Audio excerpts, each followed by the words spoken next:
For more, we can speak now to our correspondent, Paul Rees, who's standing by in Malmö. Paul, the right is triumphant, but a process of forming or trying to form the next government in Sweden begins.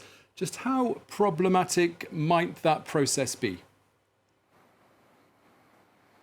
Well, Thomas, these things do take time in Sweden. After the last election in 2018, it took several months before the Social Democrats were able to put a government together.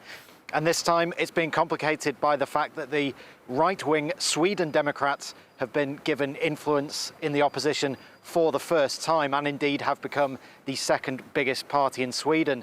Ulf Kristersson of the Moderate Party, his party overtaken by the Sweden Democrats, will have to put that government together. He has to decide who gets ministerial posts between his own party, the Liberals, the Christian Democrats, and perhaps the Sweden Democrats. Anyone who doesn't get ministerial posts will need compensation in terms of policy. The problem is that, in particular, the Liberals definitely do not want the Sweden Democrats, with their extreme far-right roots, to have any ministerial posts, and some of them have already promised that they will topple any government that tries to do so. So it's going to be a complicated process in the next 2 weeks before Parliament meets.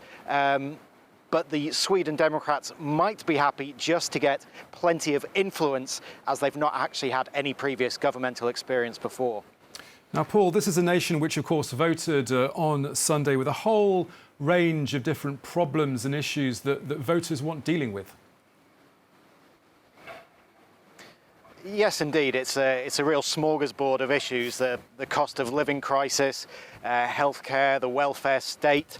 But the big ones really are immigration and crime. Sweden has had mass immigration over the past decades, particularly in the last decade, about 1 million new Swedes coming into the country. And unfortunately, in that time, there's been a big spike in violent crime as well. Magdalena Andersson yesterday said that they had failed to integrate immigrants. Sweden has the highest rate of gang shootings in Europe, 50 deaths so far this year.